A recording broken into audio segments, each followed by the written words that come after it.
नमस्कार दोस्तों। पाकिस्तान की जो वित्तीय जांच एजेंसी है फेडरल बोर्ड ऑफ रेवेन्यू, उसके एक्स चेयरमैन हैं सैयद सब्बर जैदी। कुछ दिन पहले उन्होंने एक स्पीच दिया था। उस स्पीच में उन्होंने पाकिस्तान के दिवालिया होने की तरफ इशारा किया था। उन्होंने कहा था कि जो पाकिस्तान की जो करेंट अकाउंट है और जो फिस्कल डिफिसिट है उसको अगर देखा जाए, उसके आंकड़ों को देखा जाए तो पाकिस्तान जो है वो धीरे धीरे दिवालिया होने की तरफ बढ़ रहा है।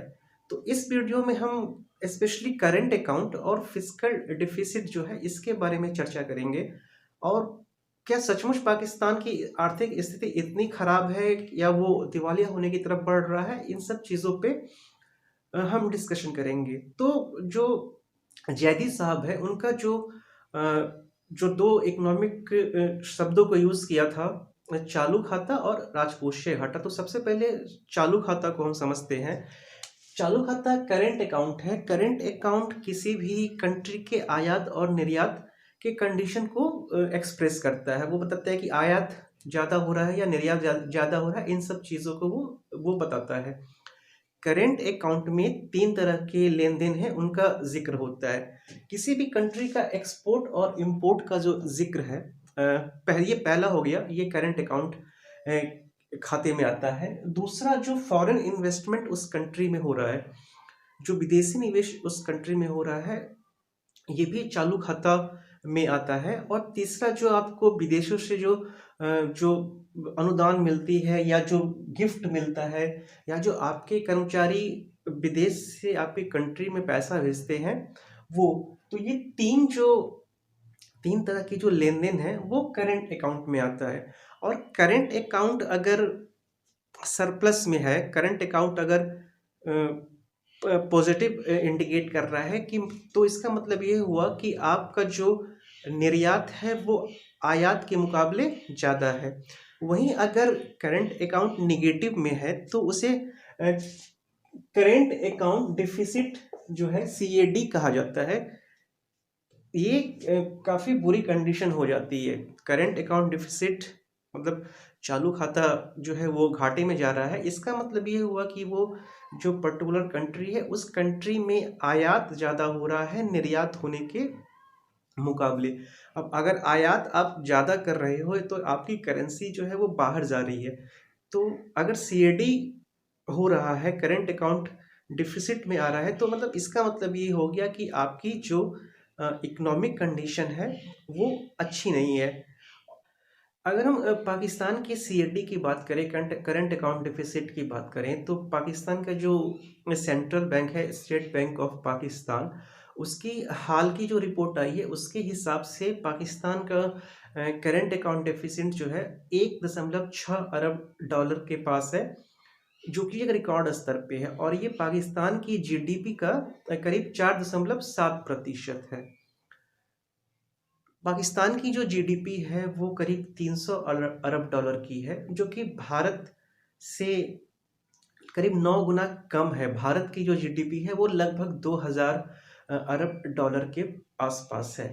अगर हम राजकोषीय घाटे की बात करें, तो जो राजकोषीय घाटा होता है वो सरकार के सारे आय और सारे व्यय का जो के बीच के अंतर को शो करता है। सरकार की जितनी भी आय होती है, व्यय माइनस आय के अंतर को जो है वो राजकोषीय घाटा कहा जाता है।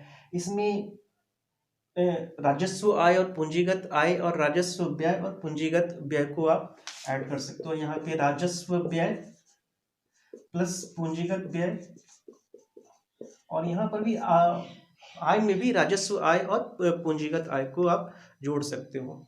तो फिस्कल डिफिसिट से एक्चुअल में ये पता चलता है कि सरकार को कितने कर्ज की जरूरत है, सरकार को कितने पैसे चाहिए सरकार को चलाने के लिए। मुख्य रूप से फिस्कल डिफिसिट से ये जाना जाता है। अगर हम पाकिस्तान के कर्ज की बात करें, तो पाकिस्तान का जो कर्ज है वो अभी के कंडीशन में 283 अरब डॉलर है, जो कि उसके GDP का 91% है। जीडीपी जो है सकल घरेलू उत्पाद, मतलब आप एक साल में आपकी कितनी कंट्री की कितनी इनकम हो रही है।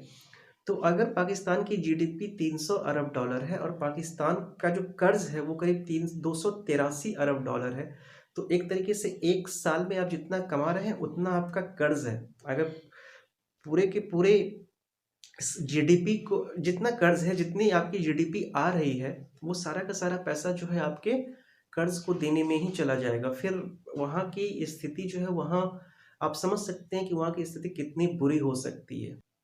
वहीं अगर हम भारत की बात करें तो जैसे भारत की जीडीपी जो है वो 2000 अरब डॉलर की है और भारत का जो कर्ज है वर्तमान समय में, जो भारत पे कर्ज है वो करीब 570 अरब डॉलर के आसपास है।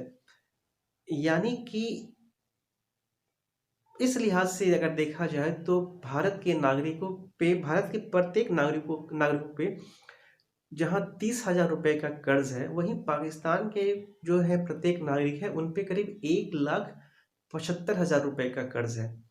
और जहाँ दिवालिया होने की बात आती है तो ये दोनों कंडीशंस डेफिनेटली बहुत ही खराब कंडीशन में है। पाकिस्तान की स्थिति काफ़ी खराब है, लेकिन उसके बाद भी वहाँ इन दिवालिया होने के सिर्फ ये एक पैमाना नहीं होता है। वहाँ की जो रेटिंग एजेंसी है, ये अगर रेटिंग एजेंसी जो जैसे फिंच हो गई या मूडीज हो गई, ये अगर पाकिस्तान की रेटिंग एजेंसी में बदलाव करती है या कुछ परिवर्तन करती है तो वहाँ पे और भी स्थिति जो है वो खराब हो जाएगी।